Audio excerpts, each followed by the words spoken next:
김경래 최강 시사. 예, 미국 대선 결과에 따라서 뭐 세계의 뭐 외교 정책이라든가 경제 상황이라든가 다 영향을 받겠지만은 또 가장 큰 영향을 받을 것 중에 하나가 기후 정책입니다.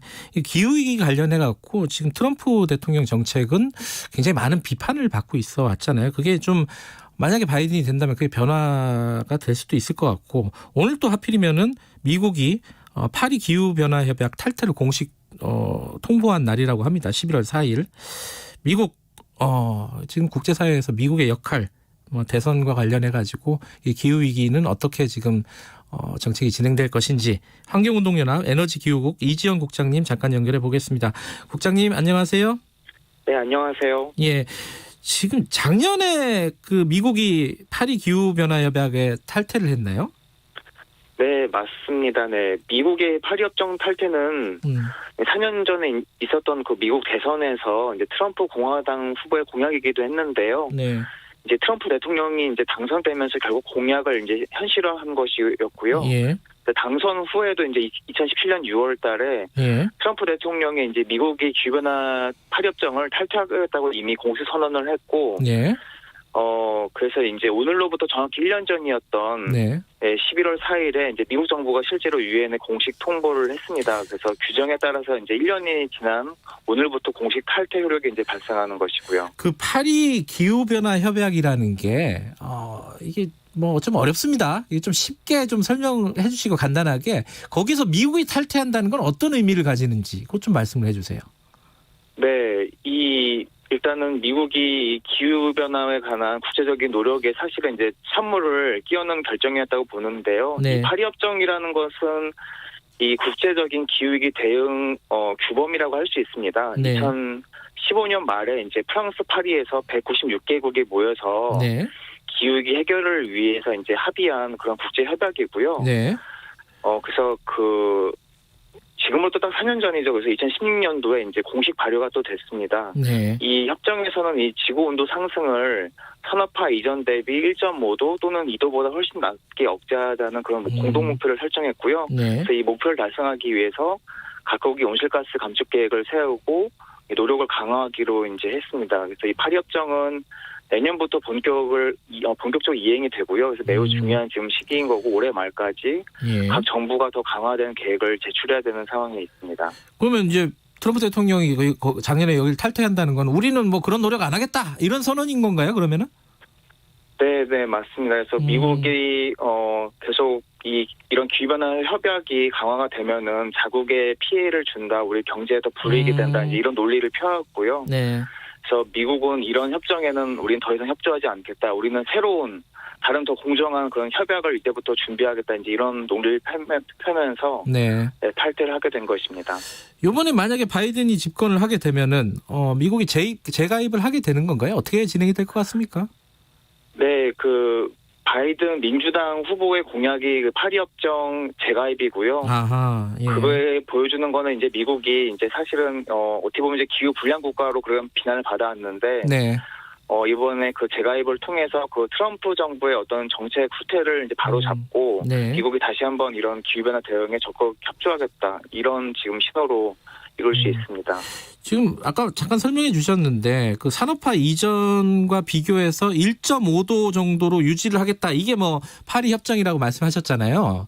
네네. 1.5도라는 거는 어떻게 보면 되게 작은 숫자인 것 같은데 기후변화가 평균적으로 한 1도, 1.5도 올라가면 어떤 일이 벌어지는 거예요?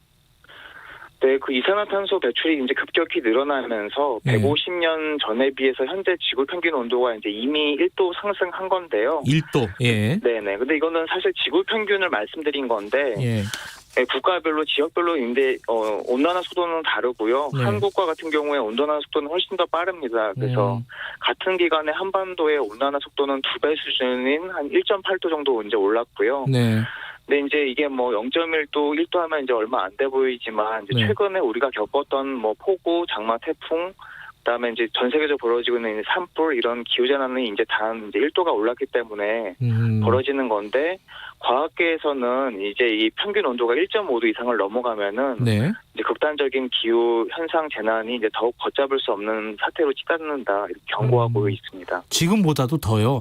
지금도 사실 여름에 그 폭염 그리고 뭐 폭우, 태풍 뭐 계속 그런 어떤 기후 변화를 저희들이 몸으로 느끼고 있잖아요. 근데 그거보다 더 심각해진다는 말이에요? 네, 훨씬 더 심각해지고 이제 어떤 생물의 멸종이라든지 네.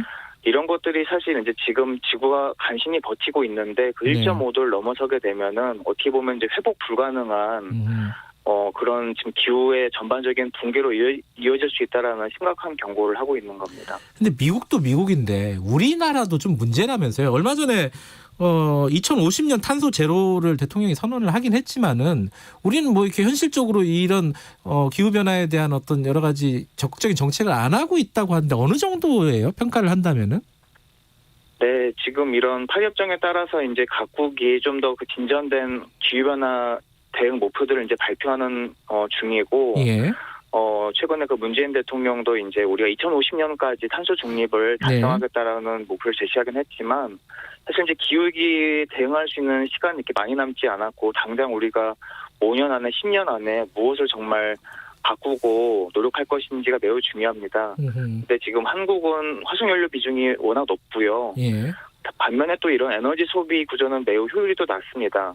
또 그다음에 그 생산과 관련돼서는 재생에너지 비중이 또 OECD 국가 중에서는 또 최하위 수준입니다. 그래서 지금 제대로 가기 위해서는 정부가 이제 기후위기 대응이라는 거를 사실 지금 이제 국정 여러 과제 중에서 이제 거의 최하위 수준에 이제 해당할 만큼 의지가 약한데 이런 것들을 좀 최우선 과제로 높이고 더 야심찬 탈탄소 목표를 이제 설정해서 예.